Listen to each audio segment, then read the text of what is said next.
this computer. All right, we're recording now. Okay. I think I might just have to upload like the raw video from here on out because I was checking my account yesterday and I got a copyright warning for that intro. Oh, for the Yeah, I'm about to lose my account. 5-second Seinfeld clip. It's so funny though. I know, it's great. That's what I couldn't believe. But Like, who's policing your account for that shit? I took the clip straight from another YouTube account. It's not like it was like the official Seinfeld account or anything either. Yeah. But You should you gotta like start creating like burner YouTube accounts. yeah. You know? Or I'll just like I'll remix the video or something. I'll change the pitch or something and Well, I mean, I wonder, like, can we use parody law? yeah, like I'm sure if I really got in the lab and like edited the clip and Yeah. I'm sure it's something as simple as like if I made the pitch like slightly higher, they probably wouldn't do anything. Yeah.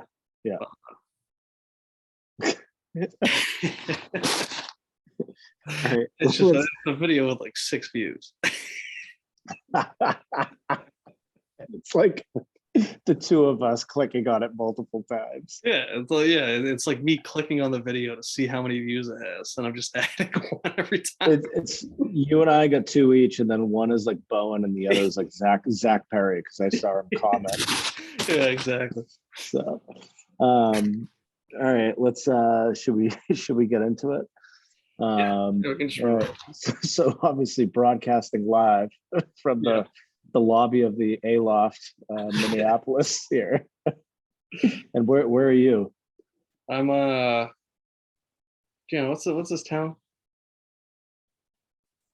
Bayhead or something? Long Beach. I don't know. Yeah, but we're in like an actual town. I don't know. Beach Haven. Beach Haven, New Jersey. Somewhere in New Jersey. Yeah. Okay. All right. So quick recap of week one. Yep. 1-4. Not the start we wanted. But I think a couple things, that I'll take from it. One, we were all over that Steelers pick. Yeah. Not only with the cover, but that was a game we talked about. Felt like they could win outright, and obviously it took a little bit of magic there, but they did. And then frustrating to lose the Raiders pick and the Titans pick. That Titans pick was infuriating. I mean, 13-0 at the half. Yeah.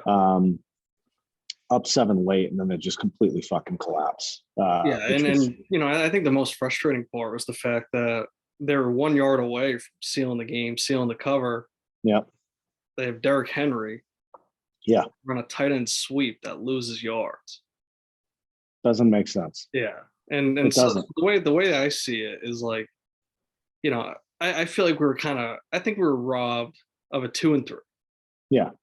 And then I think that there were 2 games that you can say, like the Raiders, they had the ball, they had a chance to bring it back and get us into coverland. And then the Falcons or the Saints, they had the chance to do it. But it's like I was saying to you earlier, I can't really feel like we were robbed because it took them so late to really make that push. And then also you can't be giving up when we're hearing all about the Saints defense being so good, and that's gonna be their bread and butter all season. You can't be giving up points to the Falcons. Yeah. So even though they did have a shot to kind of get us a backdoor cover there, it's like I feel kind of dirty being like, oh man, like we were so close to 4-1 where sure. Like I said, I think we could see it as like we really should have been 2-3. And then we had a chance to be 4-1, and then we were just very off base with the Cardinals pick. Well, we were way off on the Cardinals. That's fine. Yeah, I mean the Saints game, I wasn't even really thinking about. I mean, I know you and I were texting, and it was like, oh, hold on, we could cover here, but like we were never really in that game. Yeah. But that Raiders one. I mean, it was like, they went for the 2-point conversion, and if they hit it, we were in coverland. And they didn't hit it. Felt like a coin flip, and we were on the wrong side of that flip. But Obviously 1-4 stinks, but I mean, generally 4 of the 5 games, like we were watching those things down to the very end, at least feeling like we had a shot. Yeah, there was only one game that we were very off and really had no shot at. And that was, I forget who I was talking to about this, but it's like, I mean, the Cardinals one was just one of those where first drive, as soon as the Chiefs went up 7-0, I knew we were off. I knew we weren't going to win that. And it was just like once I saw Mahomes come out and that offense looked as good as always, I was like, yeah, this doesn't feel too good. This feels wrong. Yeah, because then it was even, I think they might have gone up 14-0, then it was 14. Yeah. It's like, all right, like we can kind of put something together here, but the Cardinals just never looked like they were there to compete, and obviously got very out of hand. But I mean, it's like you said, I mean, there were 4 games that were in until the very end, and even though back to my comment about how I feel like we were robbed to 2 and 3, we definitely did have that 4-1 upside. So it's like, we can't feel too bad. No. Yeah. Like you said, like that Raiders game really was kind of a coin flip, and then the Saints, it would have been a miracle, but I mean, they had the chance to do it. It was just they did. I'll tell you though, Sunday morning was tough for me. I think I told you this, but it's like the first NFL Sunday, and I had a fall ball game. And, like in between innings, I'm like kind of checking in on the scores. And we get to the 6th inning, and I think it was like, 12 o'clock. And so like you're kind of getting into that witching hour time period. And I'm like, oh, like this game's almost over. And we go to the bottom of the 6th inning, and we put a kid out there to pitch. Hasn't really thrown since last fall. And it was just a complete meltdown. And it was like the longest half inning ever. And I'm just like, so I'm out there like sweating these games, these early games, like that Saints game. Mm-hmm. And I'm just like, I need to get home. Yeah. But like I'm out there like helping this kid work through it. I mean, it was like, it was, I didn't, I mean, that was like my first real test as a coach. Yeah. That's like, it's like, because I work on Sunday, so all of a sudden, and I get out at 4:30, but it's like 3:45. You're dealing with the witching hour. Yeah, I got some work coming, and it's just like not now. Like don't ask for a return right now. Yeah, like this is not the time. All right, let's dive into the slate. Yep. All right. So we can, like we did last week, just kind of go in order. So first game is Ravens Dolphins. Ravens at home. They're covering 3.5, and that's in both the SuperContest and Circa, same line. Yeah. So this is one where I think I would take the underdog, and no matter who it was. If the Ravens are plus 3.5, I'd be on them. Right now, I'm on the Dolphins plus 3.5 because I feel like this is a pretty even matchup. I think these are 2 even teams, but I think you could argue that the Dolphins are actually the better roster here. I really liked what we saw against the Pats last week. They were clearly trying to get Tyreek involved early and often in any way possible. Jalen Waddle, he was dealing with the injury. Who knows how legitimate the injury was, or it was something where they just said, sit him out all preseason, let's not even risk it. But he was a little slow to get involved, and then it was just that one huge touchdown that kind of actually swung the game. That I think was like a 40-yarder that he had. But that was on 4th and 7, right? Yeah, and and Tua, I mean, I've said I'm a Tua defender, and he was as efficient as you'd expect. And of course, he's not the big arm, big play quarterback, but he goes out there, he plays efficiently, he gets the high QBR, and he just makes the right plays, and that's what I like about him. And I just feel like that Ravens offense, they did have some deep balls, but they weren't running the ball effectively. That's their bread and butter. What was it? Duvernay, I think, had 2 touchdowns. Rashad Bateman had a huge touchdown. But again, we were liking the Ravens last week, but them sitting on that 7 exact, we were kind of off of them there. But, we said they beat up on these bad teams, and right now they're about to face a good team. I think that blowing the Jets out like that, you got to kind of take with a grain of salt. But, I think the Dolphins, they can contain the rush and the pass from the Ravens a lot better than the Jets were. And I think they have the offense that can move the ball and get those points. So like I said, if either team was an underdog, I'd be liking them. But in this even matchup, give me the +3.5. Yeah, I mean, I even think back to, I mean, this was these two teams played. Wasn't it a Thursday night game last year?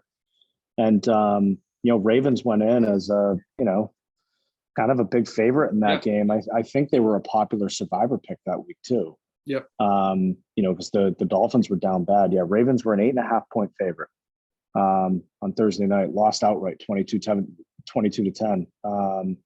Completely dominated in the fourth quarter. And yeah, I think I'm with you. I think, as you were saying, Ravens beat up on a bad team last week. I think the Dolphins, played pretty well and looked pretty good against, what I think will be a competitive Patriots team. I liked your comment about, just looking at the roster. I think the Dolphins just have a better football team. I think they've got some confidence with a new head coach. I mean, Tyreek Hill's comment about, he's going to need a wheelbarrow to carry those balls around, Yeah. So, there's, I think there's something there. And yeah, catching the field goal with the hook. I think that's pretty attractive. I think this will be a competitive game. So Yeah, exactly. I just feel like when you're looking at the range of outcomes, it feels less likely that it's going to be Ravens by a touchdown than it would be Ravens by a field goal or even a Dolphins outright win. So just when you're kind of looking at the percentages there, I definitely lean the Dolphins here. Yeah. Okay. All right. So I'm going to mark them down as a lean. I'll say a strong lean. Yeah. Because I got a bunch of leans. There's only one pick that I'm like really, really into. That'll come later on, but yeah, pretty much everything else leading up to that is mostly leans. But cool. All right. Next game is Cleveland at home. They're giving 6 to the Jets. Yeah, so here I'm kind of tempted to take the Jets +6. That Browns team, going back to what I said last week, what I liked about them was that they are built for that championship raw. So they were just missing their championship quarterback. Not that he's actually done that. But, that was a team that we saw struggle to beat the Panthers. And, I don't think very highly of the Panthers. I did think the Browns, even with Jacoby Brissett at quarterback, could win that. And of course they did. But that was a matchup between two bad looking offenses. I don't think Chubb had anything going. Kareem Hunt, what do you have? 2 receiving touchdowns. Yeah. But I just feel like the Jets, they are kind of like that gritty team. That defense, they do play tough. They're that game green. They hit hard. It's not a pick that I love, but if we were picking every game, I would definitely lean the Jets here. I just think that's kind of a big number for the Browns to cover. Yeah. I mean, just reading some stats on this game, Jets 5-15 against the spread in their past 20 as a road dog, 6-12 against the spread under Robert Saleh, including 2-6 against the spread on the road, 1-9 against the spread in their past 10 September games, failed to cover each of the past 7. They've lost 13 straight outright in September. Flacco's 2-15 outright, 6-11 against the spread in his past 17 starts. 0-6 outright, 2-4 against the spread of the Jets. Browns are, there's a stat kind of pushing against them too. Browns are 3-7 against the spread in their past 10 as a favorite. Failed to cover each of the past 5. Brissett is 8-5 against the spread as a starting QB when favored. Yeah. I'm actually surprised by that. By his Salah. For Salah. Yeah, I'm just surprised because I do them, because maybe it's one of those where maybe they're just not getting as many points as they should. Maybe in my mind, I think that they're bigger underdogs than they actually are in Vegas. But I just would have thought they were like a little bit grittier and could keep it close. But I guess I'm wrong. So maybe that's just a stay away. It's something that I said last week, right? Where I think we did such a good job last week of identifying games that might have been traps or just something to stay away from because it's ugly. But it's like I'm saying, where did staying off of the Eagles get us last week? Because we went 1-4. So it's okay, saved us a loss that we ended up getting a loss anyways. Yeah. And even the same thing, right? Like, I think a couple of weeks ago when we were in Vegas, we both liked the Jags when we were just looking ahead. And then all of a sudden we realized that just seemed like such an obvious trap line, and we stayed away, and we were right. Yeah. Again, that didn't give us anything. And so maybe sometimes if we talk ourselves off of these spreads and we end up not liking the side that we were initially on, maybe it is something to think about. Maybe we should be looking at Browns -6. I mean, let me just read you some scores from last year for the Jets. And I think this is going to answer the kind of the question that you're, posing to yourself. Week 2, they lost to the Patriots 25-6. Week 3, they lost to Denver 26-0. Week 7, they lose to New England 54-13. Week 9, they lose 45-30 to Indy. Then they lose 45-17 to Buffalo, 33-18 to the Eagles, 30-9 to New Orleans, 27-10 to Buffalo in Week 18. I mean, when they lose big. Yeah, and that's surprising because I do think they have somewhat of an underrated roster, and I do think that Saleh is a good coach. But yeah, so that's why I'm so surprised to hear that they're so bad against the spread. But I mean, I guess when you read the scores, it makes sense because I remember all those games. I remember them getting blown out all the time. So I guess it is some type of dissonance or something. But yeah, I mean, they just. They just lost 24-9 to Baltimore. That's a pretty, and maybe this also kind of helps further support our Dolphins pick, but also maybe supports the Browns. But they got to be pretty deflated after that loss too, because they also dropped a couple balls in the red zone that could have been touchdowns. I mean, there was a clear drop in the end zone, wasn't there? At one point, they were going in for a score. They had a clear drop. Now you got to go for the Jets. Oh yeah. Had opportunities and did nothing to capitalize. Yeah. And now you got to go on the road to Cleveland. And you're going to face a team that's probably just going to run it down your throat. Yeah. So yeah, and to your point, I mean, maybe this is one where it's instead of a pass, now all of a sudden we're kind of leaning to a different side, and maybe that's just the side we go. Yeah, and one thing. So this was a game, the Ravens Jets. That was a game I did not watch at all. Mm-hmm. And so I was shocked to find out that Joe Flacco threw the ball 59 times last week. Did you know this? No, but you're not going to win. He threw 59 times. He had 307 yards. That's it. What is that, 3.9 yards per attempt or something? That's terrible.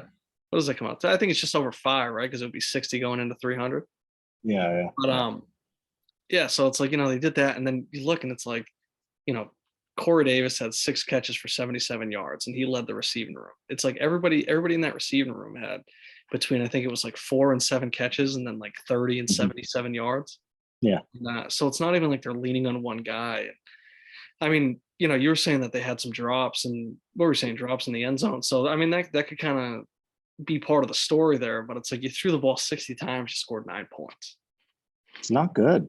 Yeah. So I mean, that's tough to look at, and maybe they just don't have the offense to keep up, and it could be one where the Browns might just win it. It could almost be a similar score to last week, that 24-9. They might just win it 20-7 or something, and it could be really ugly. I mean, that might just be a game I just bet the under. And yeah. But maybe we do put that Browns -6 aside and maybe come back to it if we need a fifth one. But yeah, I mean, that's interesting. Yeah. Okay. I like it. All right, Lions and Commanders. This game's in Detroit. Lions are actually favored by 1.5. Yes, this is interesting. I mean, I think this is kind of a tough one to read. I do lean the Lions, though. I mean, I know the Commanders won last week, but I was checking in on that game just because I wanted to know if we were right or if we're missing out on that Jags line or not. And they did end up winning by 6, but I feel like the Jags were right there the whole game. I mean, it's a one. They were 6-point game. And I mean, I didn't feel that impressed anytime I saw the Washington offense out there. Mm-hmm. I mean, you see guys, right? Terry McLaurin had a touchdown, but he only had 4 targets. Jahan Dotson, he had 2 touchdowns, but I think he had 3 targets. And 3 or 4 catches, something. Yeah, there's just something weird about that. And Terry, he had a 49-yarder. I think Dotson's both were kind of short ones, right? Mhm. What do you have? Yeah, because he only had 40 yards on 3 catches, and Yeah. but he did have a long at 24, and yeah, I mean, I don't know. I feel like something's kind of up. I feel like I'm not really buying that Commanders win so much, and I think that I think the Lions are pretty good. I mean, they ended up what? They ended up backdooring that spread against Philly, and I mean, this Mhm. could be one where maybe they are a team where they just always cover as dogs, and then the moment they become a favorite, they don't do it. Mhm. But I definitely lean Detroit here. I think that they might. I think the spread's about right. I know that Washington they had. What do I have? I think I have them at 8 for their win total, and I know that Detroit was 4.5, not what, 6.5. Yeah, well, I guess that's pretty close. That's closer than I Yeah. was thinking. But I think these are two pretty evenly matched teams. I think that's a fair spread having it just over a pick. I'm giving it to the home team there. Yeah. But yeah, I mean, I like what they're doing in Detroit, and I don't like Detroit's defense. I think that that's a pretty bad defense, but I don't know if the Commanders are a team that can really exploit that. And so I think those offense. Yeah. I kind of actually lean Detroit on the offensive side, just with Swift Mhm. there, and then Goff clearly has a connection with St. Brown, and then DJ Chark had a good game last week. Mhm. Hawkinson's always a threat, even though he's not necessarily having the big games that were expected of him. But Yeah. I think I think they have the better offense, and I don't think that defense is bad enough to get ran over by the Washington team. So I definitely lean Detroit here. Yeah. I was leaning I was leaning Commanders, but it was more on a gut play. Some stats I pulled: Lions are 7-3 in their last 10 against the spread, which obviously is great, and not a surprise. I mean, we've talked about that quite a bit. They're a cover team. Washington 1-5 in their last 6 against the spread against Detroit, but Wentz is 5-0 against the spread in his last 5 as a road dog. I saw a little bit of that Washington game just because it was heavily covered on Red Zone, obviously because it was very close down the stretch. But everything I was reading, kind of getting ready for this, seems like Washington overall looked pretty good. The offense was clicking. Wentz was spreading the ball around. He's kind of using everybody, which, as you were just talking about, like nobody really stood out and had a huge game. It was like everybody, kind of had modest numbers. Yeah, it But seemed it's more opportunistic, I guess, was the word. Where yeah, but it's like maybe it's also just more of a situation where like he's just doing a good job finding the open guy in that moment, and yeah, so it's like they're just distributing the ball, which actually is a pretty good thing for an offense to do. The Lions fought admirably, but you mentioned this, like their defense is not good. They got lit up in the second and third quarters, so you can score on them. I was leaning Washington mostly because I feel like I kind of feel like the Lions are set up in a spot to just disappoint in their home opener. yeah, It's like, again, like all this enthusiasm, all this excitement. Like I was even laughing, like I know it's preseason, but like their first home preseason game against the Falcons, the Falcons had that like stunning touchdown at the last second, catching the guy in the front of the end zone to pick up the win. And I'm just like, when I saw that, I'm like, this fucking Lions team can't win. yeah. Like they'll cover. Detroit was actually but, like, home last week. were they home last week? I thought they were in Philly. Yeah, no, Um, because I remember that too because I was thinking DeAndre Swift homecoming, but then it won't. 'Cause oh, okay, he's okay, the guy. okay. So Yeah. yeah, But I this isn't a game I feel like passionate about. It's like yeah. it's a I think lean, it's a lean, after everything we just said about flipping our picks, if we feel like it's a pass, I actually feel like this might be a pass because it just one. I think you can make good arguments against both sides. Where I think it's like I said, the Lions might be a team where they thrive as underdogs, and then once they become favorites, they just flop. Mm-hmm. But then it also feels like one where it's like the Commanders, I think, should be viewed as definitely the better team, and plus 1.5 just feels like they're begging us to take them, Mm-hmm. and that kind of just feels like a trap to me. So I feel like maybe Yeah. it's just a pass for us because Yeah. it's like yeah, that plus 1.5 it just feels like Vegas just like please take the 1-0 team that's plus 1.5 Yeah. and Yeah. No, it's a comfortable pass for me. yeah, So I'm good to move to the next game. yep, All right. Next game, we're looking at the Colts. They are at Jacksonville. Colts are favored by 3.5 in the SuperContest. They're favored by 4 in the Circa. yeah. So this feels kind of like a risky pick, but I do like the Jags plus 3.5 here. Uh, I was not impressed with the Colts at all last week. I guess you could maybe find some comfort if you're a Colts fan in the fact that like they were down and they brought it back. Mm-hmm. But then you could also say that they just shouldn't have been in that position in the first place. And Mm-hmm. I mean, what weren't they 10.5 point favorites, something like that? 8.5. 8.5. Yep. And so it's like, they're these massive favorites, and they might have been like one of the biggest or they definitely were one of the biggest favorites of the week, and they ended up tying. And They were a huge pick in Survivor too. Yeah. And Yep. What happens in Survivor if they tied? You just get a push? Well, depends, but like in the Circa, for instance, the tie is a loss. Yeah. So I don't know if you saw, but Ravel tweeted last week, I think it was the top, or no, it might have been because the Ravens were the top pick last week. Yeah. But the second, third, fourth, and fifth most popular picks in the Circa Survivor all lost because they were either a loss or a tie. But in JJ's pool, he changed it from last year. If you had a tie, you had to pick 2 winners the following week with that submission. This year, he's made it 3. You've got to pick 3 teams this week for 1 pick. And you lose all of those teams. So even if you somehow make it through with 3 picks this week, it's basically a loss. If anybody comes out of their Indianapolis Survivor entry and wins this pool, like, you have my utmost respect. Yeah. Well, that almost makes you think of Survivor the show, where you'll see guys where it's them or somebody else that's going to go home. So they decide to just go with the majority, get the vote, but they also say it's like, fuck it. I mean, I'm going to go home tomorrow. And it's like, okay, sure, you survived this one, but like, you're just screwed for the rest. Yeah. Yeah. So I might as well just go home now. Yeah. Yeah. Yeah. I think I said that because Kevin had Indy last week on one of his entries. And I think I said to him, I was like, I'd rather have just lost. Yeah. I don't think I could deal with the anxiety of having. I don't even want to come up with 3 teams. I couldn't even come up with 2 last week. I mean, you should have seen me like leaning over my kitchen counter. Yeah. I mean, I had to like take deep breaths into a paper bag before I hit the send button to JJ. I mean, it was just like awful. And I almost fucked it up. So anyway, back to Indy. So you're on the Jags, and you said Michael. I also Michael Pittman that too, thing right? where Michael Pittman, it's never good when you go from limited participant to not participating in practice at all. Yeah, and seems like he's probably doubtful. Yeah. Yeah. So I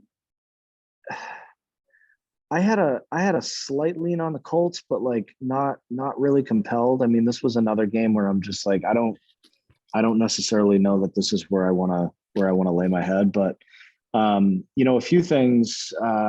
Indy's 0-7 straight up and against the spread, against Jacksonville in their last 7, which is not good. Yeah.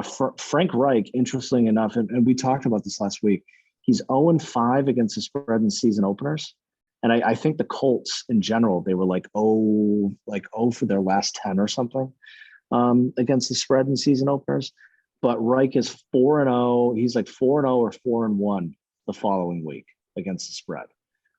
Huge bounce back guy.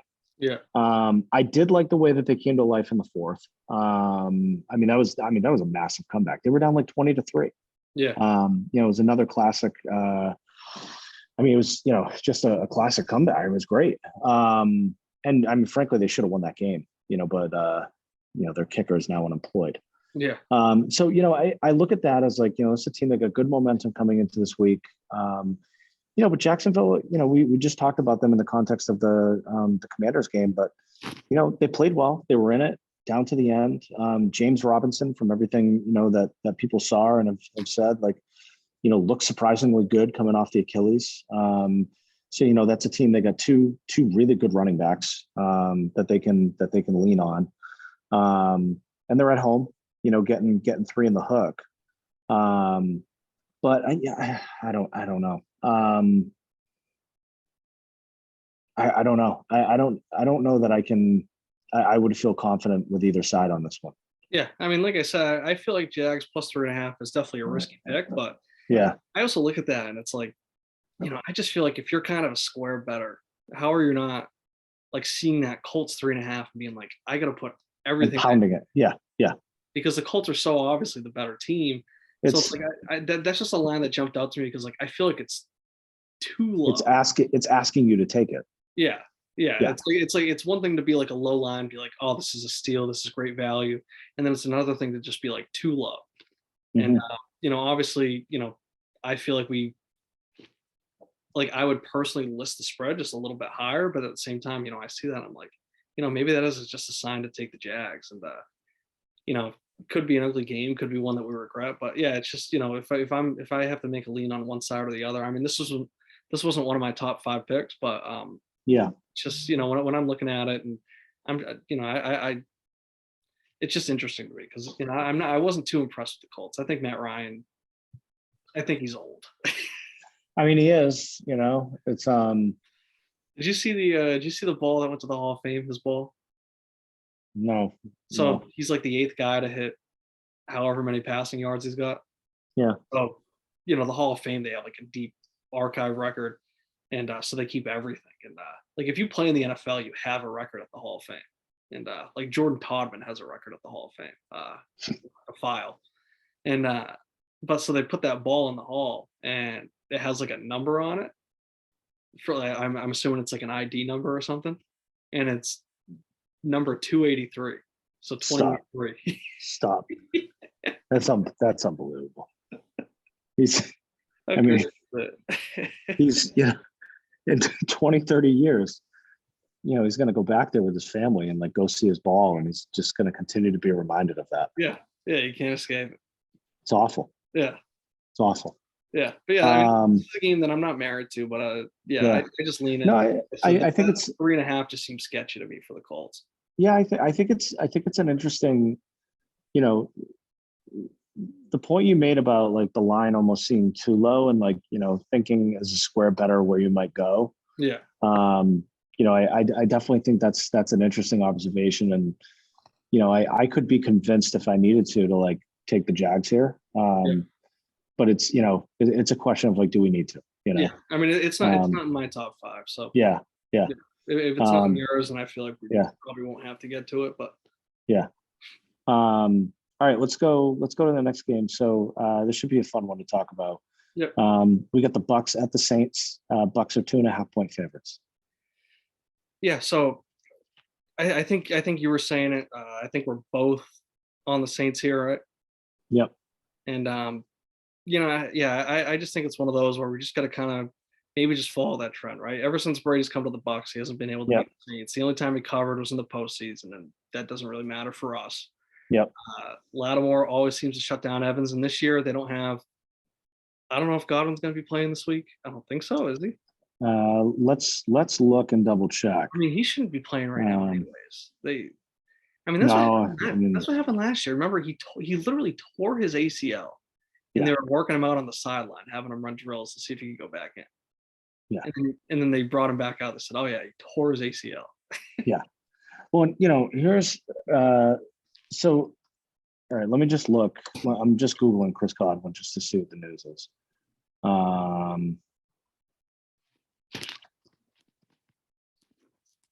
Let's see. What is this from 22 hours ago? It says he might not be out for long.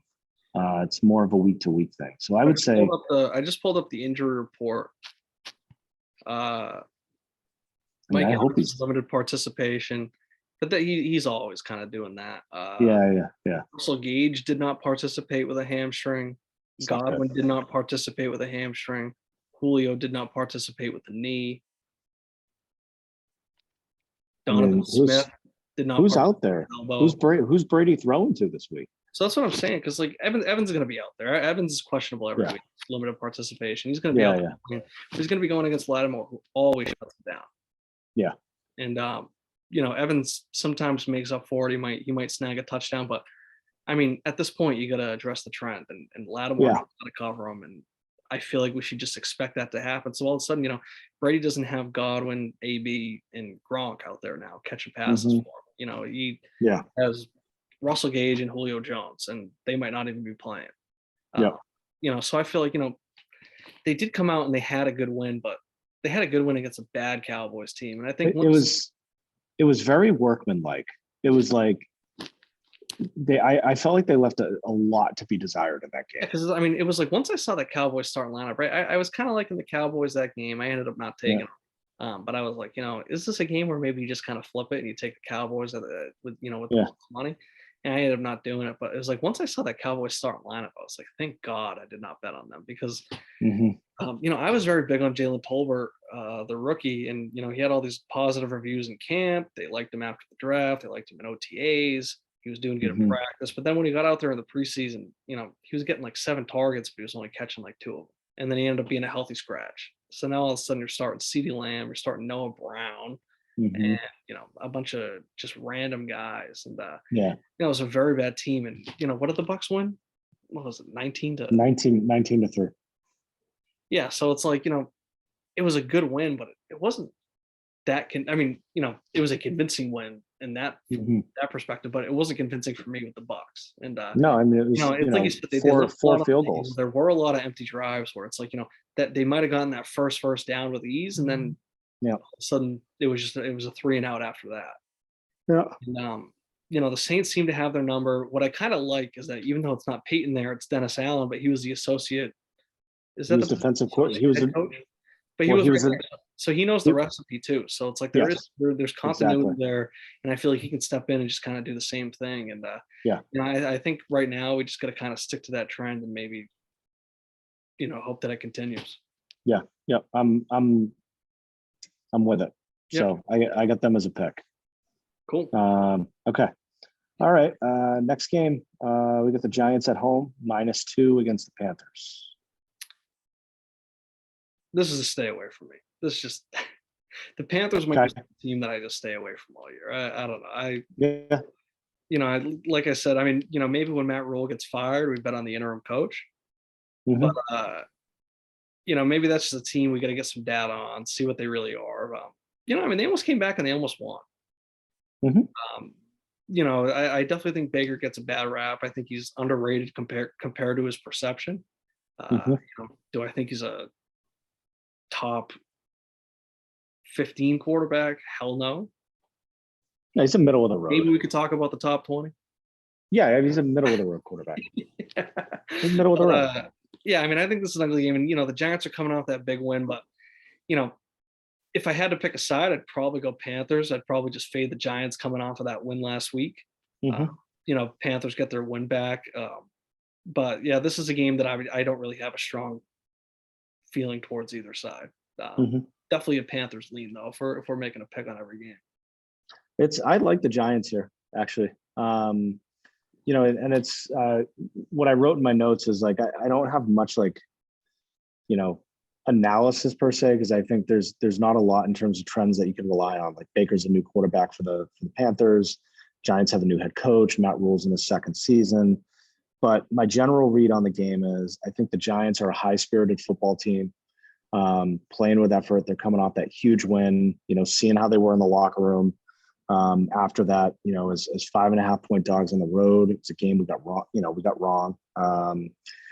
Meanwhile, the Panthers, it's like they lose the Baker revenge game on a late, long field goal. And now what do they have to be excited about?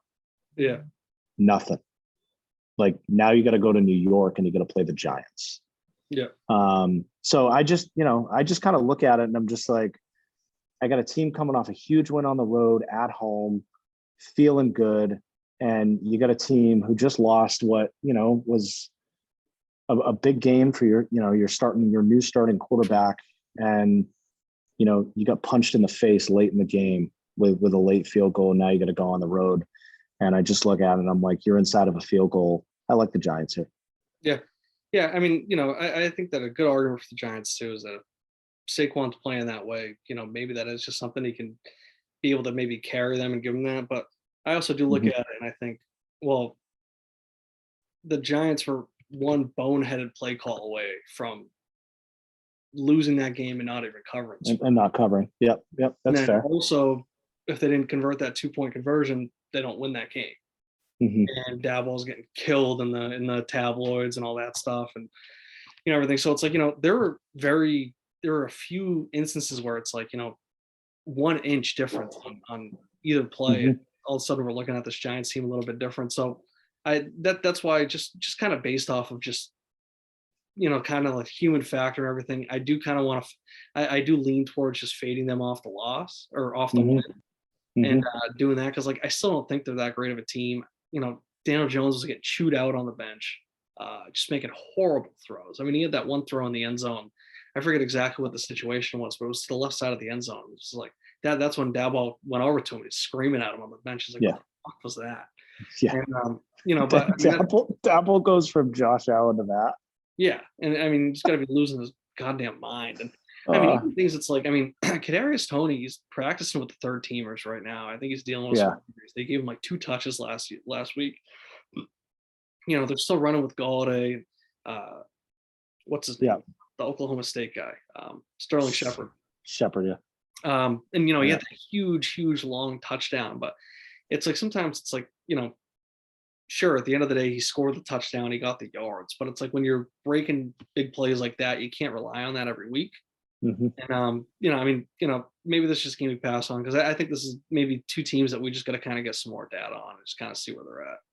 Yeah, that's fair. That's fair. Yeah. All right, next game we got the Patriots -2 at Pittsburgh.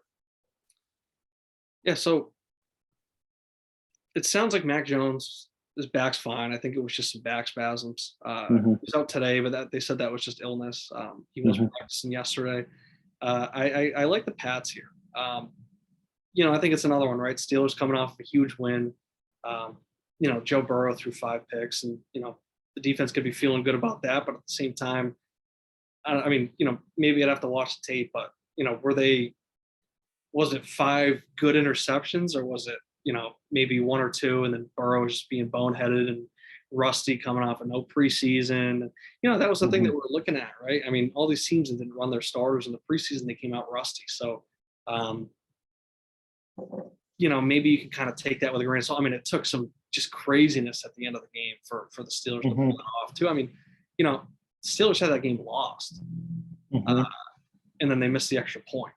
The Bengals did. So it took some craziness for them to even pull out that win.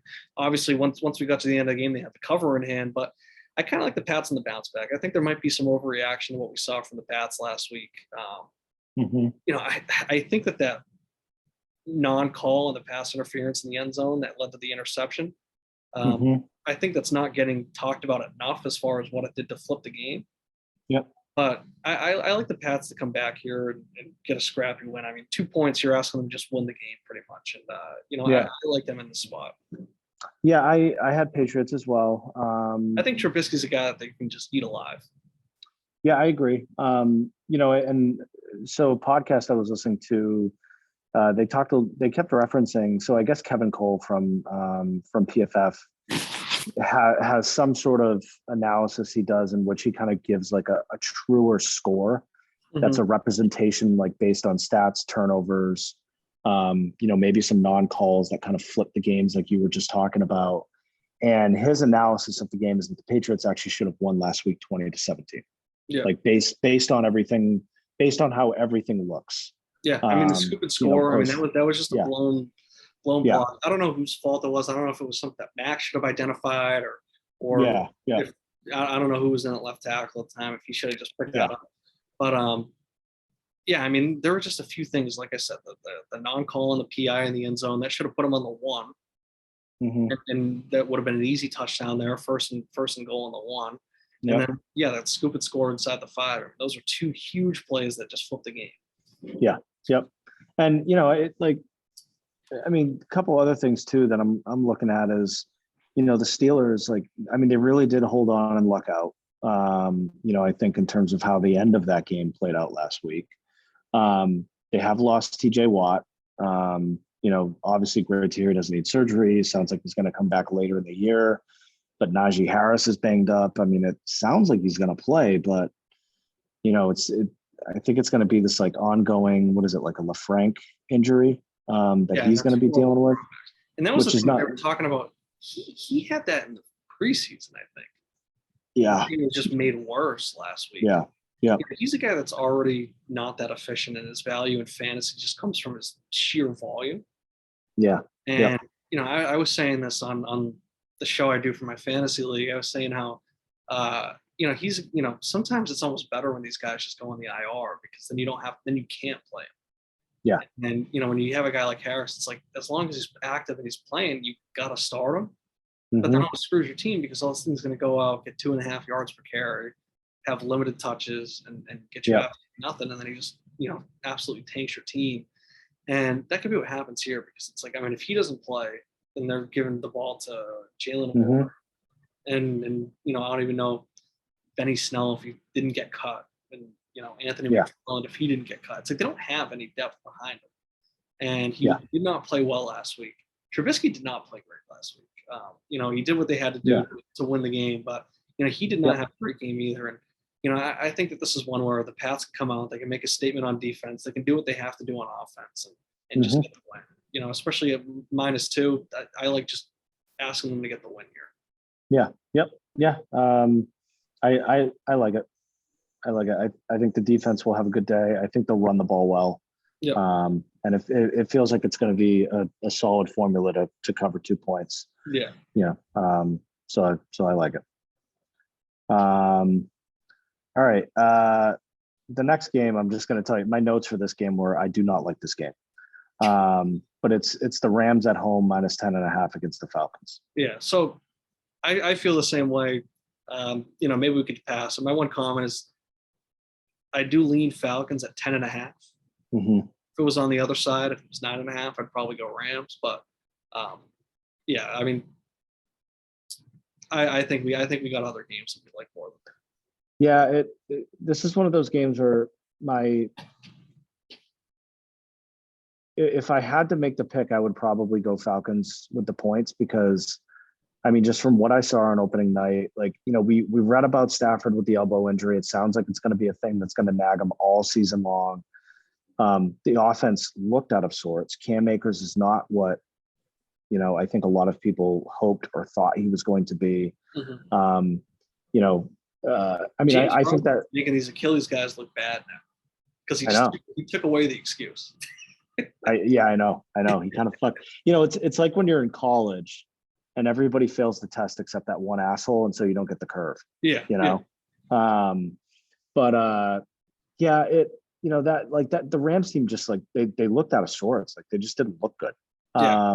This is one where if we had to pick every game, I like the Falcons just because I think there could be an opportunity here where maybe for the next couple weeks we might be able to get a steal on spreads against the Rams, because people might expect them to bounce back, and they respect them too much. Yeah. It's a little bit like I feel like there was something like that with the Chiefs last year. Like they were on this run where they like weren't covering games. That spanned over like a season and a half or something where this could come. Yeah. Like are the Rams are they in Chiefs territory right now? Yeah, because they're always going to have that defense and everything. Yeah. But at the same time, it's like, I mean, you're talking about Marcus Mariota, you're talking about Pitt's a young tight end, you're talking about London, a rookie receiver, and it's like, that might just be too tall of a task for them. But at the same time, it's like I don't know. I still lean Falcons. I think that's just such a big number. Maybe the Rams come out and make a statement, but at the same time, I do think that there's a real chance that maybe this is a down year for the Rams, maybe a little bit of a Super Bowl hangover. I mean, I don't know what they got in the next couple of weeks, but that could be something that we revisit in the next couple of weeks if they play maybe a little bit stronger teams. And maybe they come out and they kill the Falcons this week, and that kind of extends that window that I'm talking about. Yeah. But I mean, that could just be something mark for future weeks. Or maybe they don't, and then a couple of weeks from now we've kind of missed the window because the market makes the adjustment. It's I don't know. The more we talk about it, the more I'm starting to actually like the Falcons here. Yeah. But I think I'm gonna I'm gonna mark them as kind of a caution light, and let's maybe come back. Because I think there's a number of games I'd love to talk about. All right, so the next one, it's another interesting one that I was kind of excited to talk about. 49ers at home -9.5 against the Seahawks. Yeah, so I lean the Niners here. Got I kind of like fading the Seahawks coming off of that win, especially inside of the 10. It's tough to kind of judge the Niners off of last week just because nobody could do anything in that game. And Mhm. the only thing that I'm kind of weary about is like I'm still unsure about Trey Lance. Mhm. I think he's overrated. And something I always remind people is overrated does not mean I think he's bad. I think he's rated higher than he deserves to be right now because we haven't seen it. And Yeah. last week was Is he even overrated anymore though? Because I feel like everybody fucking hates him. yeah, I guess more so. I guess I'm talking with the With the dynasty third community overall. in mind. Well, yeah, and just the fact that he was like the third overall pick in the draft. Yeah, but again, but yeah. it's like last week was kind of his. I call it his pseudo debut because it was his first game where the team was his. And yeah, what have we really seen him do? Right, he hasn't really had any impressive games. Yep. Of course he can run, but it's like that doesn't always translate in real life. And Yeah. make him that gives you a solid floor for fantasy. But we're talking about real football here. But at the same time, the Seahawks, they had that great first half, and then they did nothing in the second half. Mhm. Their game plan seemed to be just build up a lead and hope that the Broncos don't have enough time to bring it back.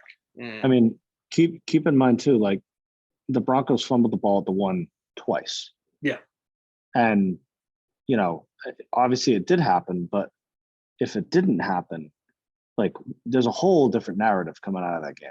Yeah, That's and it's a, like, I mean, that's a Broncos Geno blowout. Smith, and it's like, Yeah, and then everybody's talking about Geno Smith, and it's like, okay, he was very efficient with his passing, but I don't even think he eclipsed 200 yards. I think he ended up Yeah. like 190 or something, and Yeah. the running wasn't too effective. I think they are getting Ken Walker back, but yeah, I mean, I think at the end of the day, it's just like the Niners are just a better team here. Mhm. I don't know how much is going into it from last week, but like I said, I mean, you really can't judge last week's game. I mean, nobody was throwing the ball well. No, with that rain, I mean, it's like you're even seeing from like some of the mic'd up stuff. I mean, like guys just saying like I've never seen rain like this.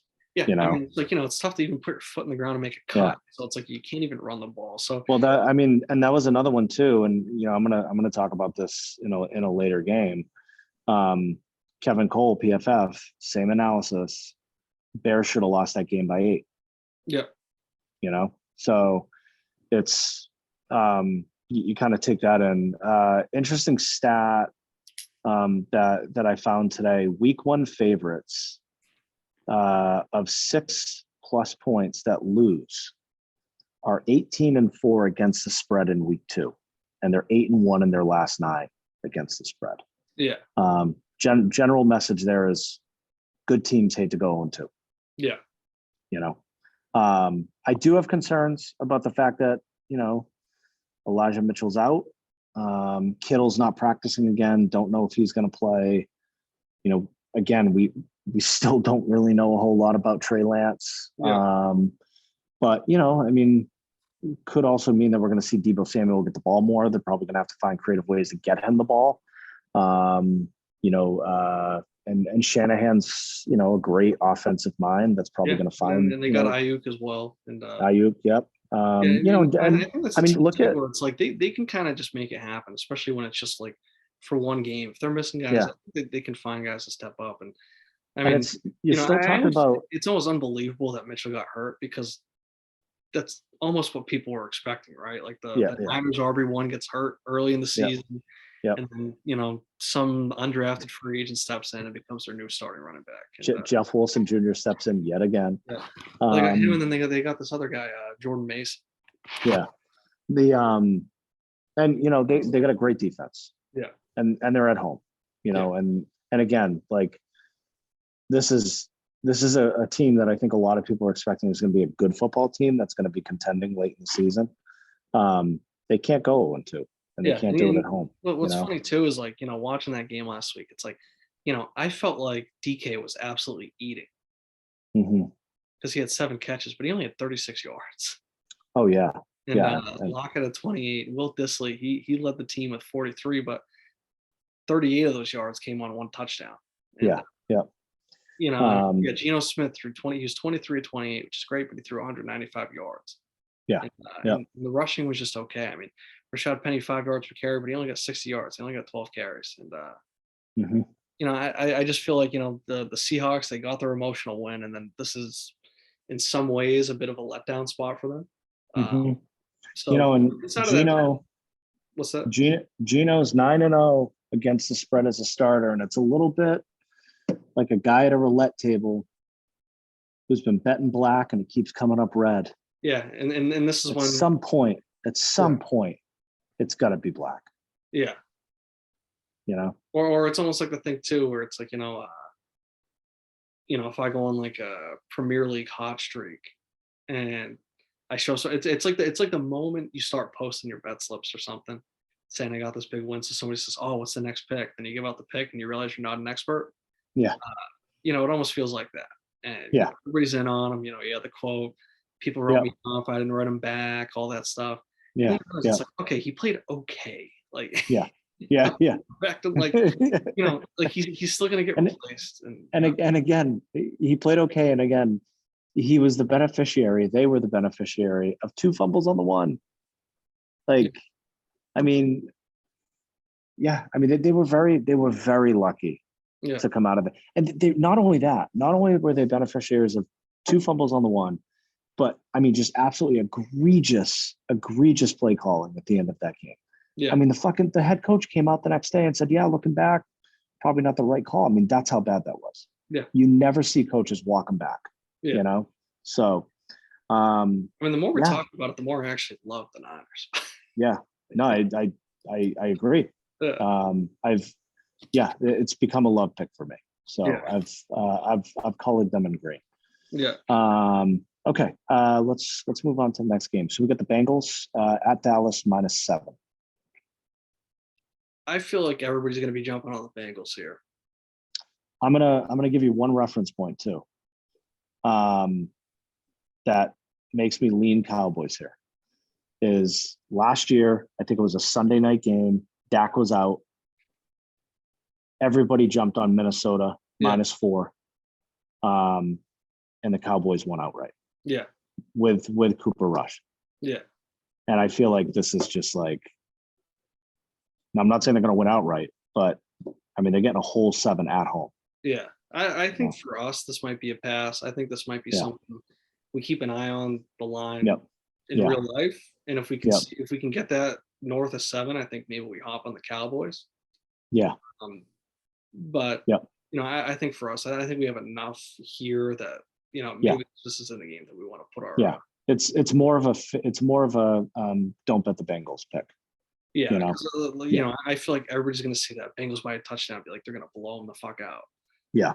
That makes me love the Cowboys. But yeah, I mean, I think maybe offline we look for that to get to 7.5, and then we hop on the Cowboys and but at 7 even, I don't necessarily love it, but Cowboys definitely a strong lead. Yep. Okay, let's jump to the next game. So we got the Broncos at home, -10, Texans. This is another one. I don't love the game. Mm-hmm. I think that there was definitely an opportunity for a bounce back spot for Denver, but I do kind of like Texans at the big number, +10. Mm-hmm. Obviously they played the Colts great. I would have liked to see them come out with a win because I have their team total over 4.5, and a tie gets me nowhere. And, that's it's like I was saying to my friends. It's like when it's nice when you had this one marked as a loss. Yeah. Like now, I almost wish I could have just taken the under on their losses instead of the over on their wins, and because But it would have been nice to steal a win there and get a good head start on the rest of the season in terms of their total. but I'm just, I've been down on the Broncos all preseason, and last week didn't do much to convince me otherwise. I feel like that's still I mean, maybe now they're not, but I think coming in they were a very overrated team. I did not think that they were Russell Wilson away from being a serious team. Hmm. I think Russell Wilson is not in that elite tier that maybe people viewed him in a couple of years ago. Hmm. Um, I like the Texans here. I like Davis Mills. I like the offense. I like what they got going. I mean, it's, Maybe it's a dumb bet because maybe they're not that great of a team, but at such a big number, I can't like the Broncos here. I mean, it's kind of crazy to think about the fact that it's actually been 10 years since Russell Wilson won that Super Bowl. Yeah. 10 years. It's been Yeah. 8 since he, threw that interception on the goal line. Yeah. I don't know, like for some reason that just like every time I think about that, I'm like, it's stunning to me that it's actually been that long since like he was, since he was kind of at that level, at that peak, Yeah. I mean, I think this is a situation where I think it's a bounce back spot for the Broncos, but I also think, it's a big number, and I think the Texans could cover. I think you could have both play, but I don't love it either. It's again, I do worry about the 10, 13, 14 point win. Yeah. And, I'd hate to get a push there, and then obviously a loss is the worst case scenario. But at that even 10, it does make me a little iffy, especially with some of the other games that we do like. Those even numbers are a little scary. Where every point in this contest counts. Yep, and I do also just. I mean, the Texans got out to such a good start, and then like they just completely folded at the end, and it's. How does that carry over into week 2? Again, like even earlier, talking about the Broncos in the context of the Seahawks game, it's like, the Broncos are also 2 fumbles at the one away from having a completely different narrative coming into this week. And, just taking that into account. I mean, I definitely think they're the better football team here, but the 10 number just kind of scares me. I'd rather get something with a hook and just not even have a push and play. Yeah. And I think we like enough other games that we can just leave this on and maybe take it on our own if we want to. Yeah. All right. So the next one, we got the Raiders at home, given 5.5 to the Cardinals. Yeah. I mean, my note on here is just like I feel like I need a break from Derek Carr after last week. I mean, I can't. I think this is a game we can pass on.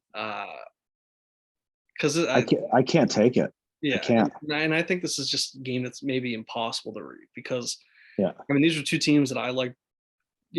I took their overs. I took them to sprinkle them to win their divisions, and just awful starts for both. And those weren't necessarily easy games. Those weren't games that you could really pencil in as wins. Mm-hmm. They were winnable games on paper, they were winnable games for both. Obviously, the Raiders actually had a chance where the Cardinals were never in it. It's a lean on the Raiders here. We did get screwed on that 5.5 point spread last week, both with the Titans, and then we did end up passing on the Eagles, but those are 2 5.5 point spreads that did not cover. That is an ugly number.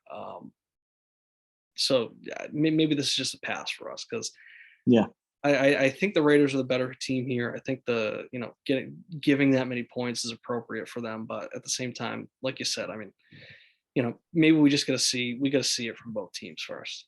Yeah, it's just it's frustrating for me that, and I know you have Devontae Adams, and definitely in our league. I don't know if you have him elsewhere, but I have him in my St. Paul's league with Keith and those guys, and. I love having Devontae Adams in my team. He was eaten last week, but it also means in order to watch him, I have to watch Carr. And that hurts. So let's move on to the next game. All right, we got the Packers at home. They're given 10 against the Bears. Yep. So my knee-jerk reaction is to take the Packers. To Aaron Rodgers against the Bears. Yeah. The Bears another instance where it's so tough to read that game, make any judgments based off of last week's game. Uh, Personally, I do think that Justin Fields, I think he's going to make the right strides this year. Uh, Hmm. I am a bit of a believer in him. Um, but yeah, I mean, it's tough to read that Bears roster. I mean, the Packers, they did start off slow. They do have a little bit of a history of starting off slow and then bouncing back. I mean, they got absolutely destroyed last year, and then Aaron Rodgers goes on to win the MVP. Hmm. But then I also worried, maybe people are relying on that trend a little bit too much, and they're maybe stripping it of context. I mean, Aaron Rodgers, it's not like Devontae Adams is showing up this week, and Hmm. he's definitely still trying to find his footing. I mean, Yeah. Dylan and Jones, they weren't as effective as one might have hoped. They weren't maybe utilized as much as people expected. Hmm. Christian Watson did drop a 75-yard touchdown. Hmm. But I mean, these rookie receivers, I mean, Watson drops that. Romeo, do they pronounce it? I think it's Dubs or Dobbs. I think I've heard them say. Hmm. And I think he had I read that he had a route run where he went inside, and I think Rodgers had thrown the ball outside. So, and then that was something that Rodgers was talking about all offseason, where these rookies got to figure it out. So, I mean, this is one where we see that 10 number, and that makes me a little bit iffy. Hmm. Just because, like we said, why even have the push and play? And maybe this is one where maybe the Packers, they do put it all together and they put together a strong season, but maybe it takes a little bit longer to come together than previous seasons, just because of the rookie receivers. Hmm. I mean, I definitely lean the Packers here. Always going to lean Packers when it's Rodgers versus the Bears, but Hmm. not a game that I necessarily love. Yeah, I had a lot of things pointing to the Packers here for me. Um, so Rodgers 9-0 against the spread against the Bears after a loss. Um, you know, they had a terrible week one last year. We actually talked about that last week. And then obviously bounced back, had a great season. Rodgers does own the Bears. He's getting, it looks like he's going to get Bakhtiari and Lazard back this week. I do think it could be a letdown spot for the Bears coming off that win at home against the Niners, which I talked about earlier. Kevin Cole from PFF actually had the Bears losing by 8. Based on the game stats and gameplay, they had 100 less yards than the Niners in that game. He had the Packers only losing by 5. Kind of in his post game write up, against the Vikings. So, loss obviously looks bad, but you dig deeper and maybe it tells a different story. The other thing too, I think we can't forget how good the Packers D is supposed to be this year. And I think it was still pretty good. I mean, you look at the game stats from last week, they matched up pretty well against the Vikings. But you talked about earlier that rookie wide receiver drops a 75-yard touchdown. That could change the complexion of the game. I think defense wins this game. I think the run game is going to beat down the Bears D. I think the receivers will be better. With Lazard back, I think it maybe takes some of the pressure off of those rookies. I like the Packers here. Yeah. Yeah, and I got no problem taking it. I think maybe my hesitancy is just it's the even 10, and then like I said, I mean, with these rookie guys, maybe it is something that instead of just flipping the switch week 2, maybe it's something that happens week 4, week 5. Yeah. That just makes me a little hesitant, but yeah. But again, if Lazard's coming back and kind of taking that, that number 1 slot back, it changes the ask for those guys. Rodgers has a guy that he trusts, that he knows. He can feed him more. And again, I think, we talked about this last week, we're going to continue to see, I think, that offense start to revolve more around, the 2 backs. I think Dylan becomes, more of the workhorse on the ground. Jones is going to become, he's going to be active in the pass game, that sort of thing. And again, I think this is, I think that Packers D has a real opportunity to show out this week. Against Fields in that offense. I will say though about with Lazard coming back, and I feel like this was like kind of my thought going into the season 2, where I'm seeing people try and acquire him and all that. It's like, the guy's what? Hold on, he's 26 and he's in year 5. Mm-hmm. Is there a such thing as a 5th-year breakout? Is that a thing? It's like, keep in mind, I mean, he's been buried behind Devontae, like, yeah, but then I also think, is that just because of how they wanted to scheme it, or is it because they didn't feel like they had, a real second guy to throw to? I'm iffy on Lazard as the wide receiver one until I really see him, as the wide receiver one. No, I mean, I think it's a totally valid point. Yeah. He's not. I think it's a lot to ask for him to be like a true number one. It's like some guys are just built to be a 2 or a 3 or something like that. But again, I don't think we're also asking him to be a number one like Devontae Adams was, in which it's like more of a pass happy offense. Yeah. And Adams eats, and we're asking Lazard to eat. I think they're going to run a totally different scheme. But when they need to make plays in the passing game, Rodgers is going to have a guy out there who knows where to go. Who knows to run the in instead of the out. Or the out instead of the in, that sort of thing. So, but yeah, I like the Packers here. It's that's my lean. It's not one of my top picks, but definitely my lean. Yeah. Yeah. All right, we got two games left. So got the Bills at home -10 against the Titans. What do you got? I lean the Titans on the big number here.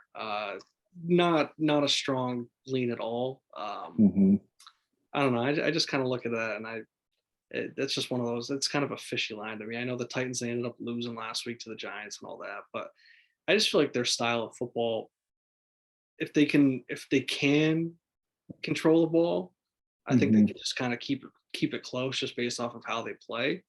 I think this is one where maybe it just comes down to the coaching, and I think Tennessee, I don't have the sense for him, but I think they play Buffalo pretty well. And I'm actually going to look up right now. OddsShark can give you the last few. Yeah. Or actually, get that on Action Network too. Yeah, so Tennessee's covered the last 2. They won the last 2, and that's in 21 and 20. They won 34-31 last year, and then 42-16 the year before. So I think it's just one of those where this actually just comes down to the coaching, and I think that with the coaching, it kind of makes it more of an even matchup. Of course, Buffalo's roster is way more loaded; they're a better team. But I just see that 10-point spread. I think maybe that's a bit much. Again, Titans did lose. They absolutely blew it last week, but they're my pick to win that division. They were the 1 seed last year. I just think it's maybe too many points for a team that I don't think is that bad. Well, and again, keep in mind what we said earlier about, as we were talking about the Giants game and just perception of teams, like the Titans were a boneheaded play call away, needing 1 yard. I still don't understand why they did that. From covering, and then we're having a different conversation.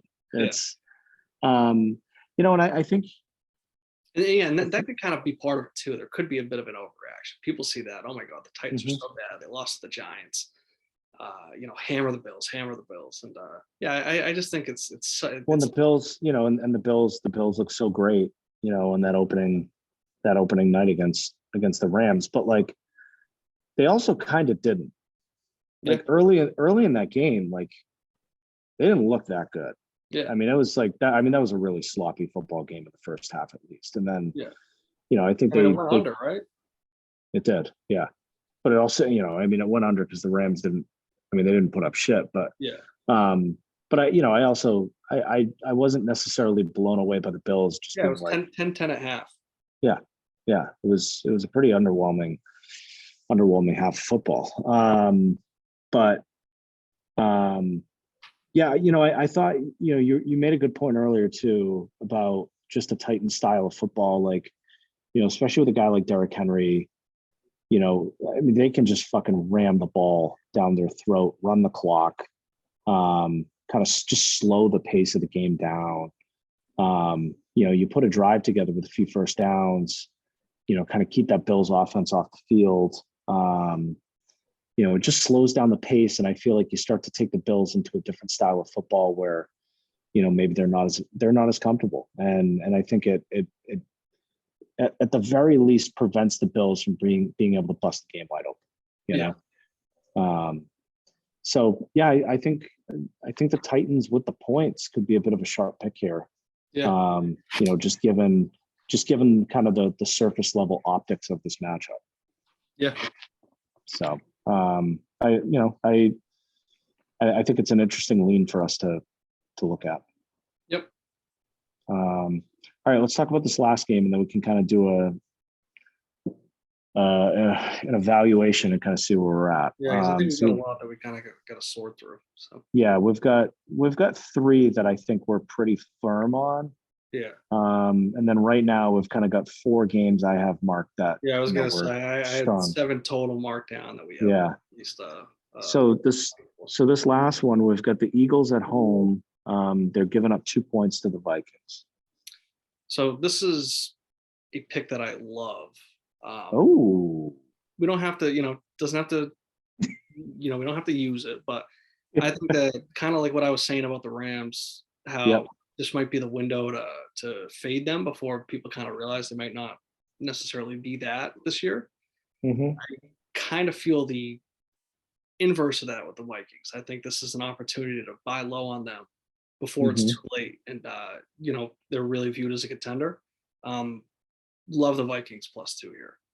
This is a team I'm obviously high on. I had those futures on them, but the Eagles, they let the Lions stick around last week, and the Vikings just looked great. And I don't even think that they played necessarily to their full capacity. Obviously, Justin Jefferson had a great game, but Thielen didn't do much. KJ Osborne didn't do much. Dalvin Cook, he had a lot of touches. I think he had 20 carries for like 90 yards, but we're used to seeing maybe Dalvin Cook be more efficient there, make some touchdowns and maybe get a little bit more involved in the passing game.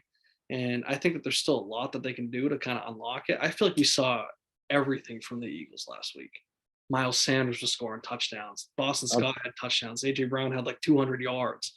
And, I think maybe Devontae Smith bounces back. I don't think he's going to go 0 for 5, every week. But I feel like we saw everything from the Eagles this last week, and they still just squeaked out a win and couldn't even cover against the Lions. They gave up 35 to the Lions. So this Vikings team, they might finally have it. Yeah, and that's why I somebody could call me out and say I'm a hypocrite saying like this is one of those lines that they're begging you to take or something. But these are 2 teams that are 1-0. I think they're both teams that have expectations for the playoffs, and I just think the Vikings, like you're saying, this might just be the year that they actually have something. And again, I think that this could just be part of that window where maybe we just got to buy until the market kind of corrects itself.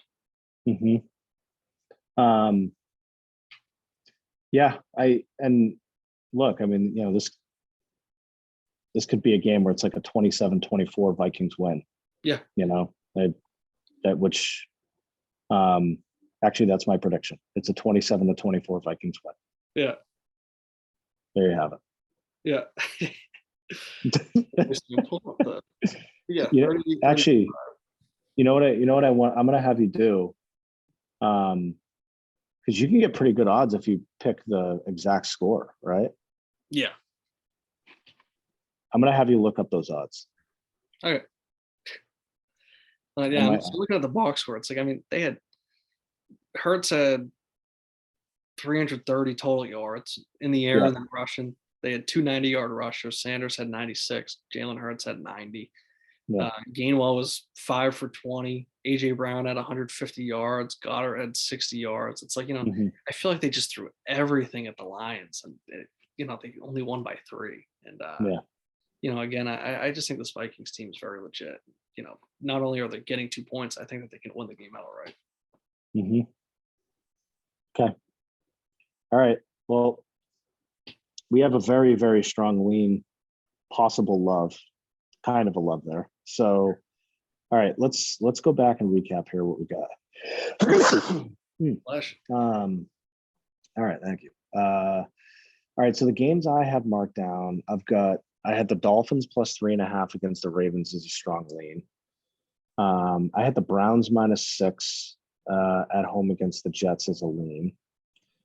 I have the Saints getting 2.5 against the Bucks as a pick. I have the Patriots -2 against the Steelers as a pick.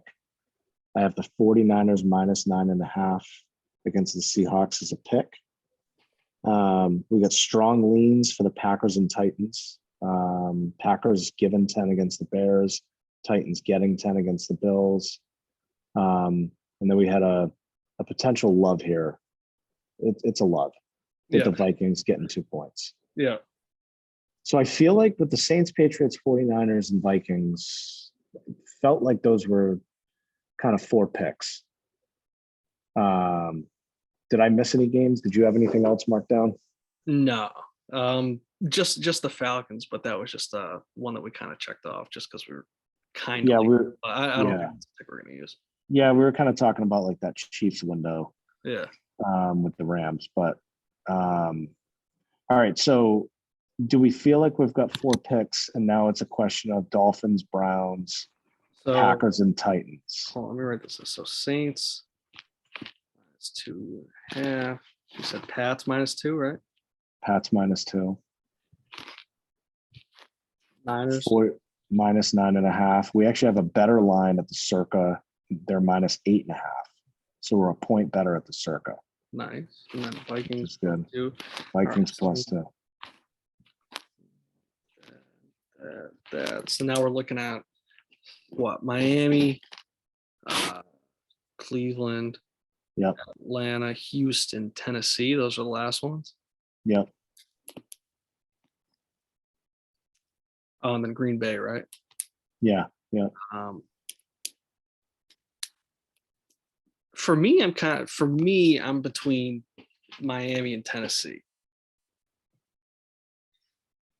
I kind of like on the dog there.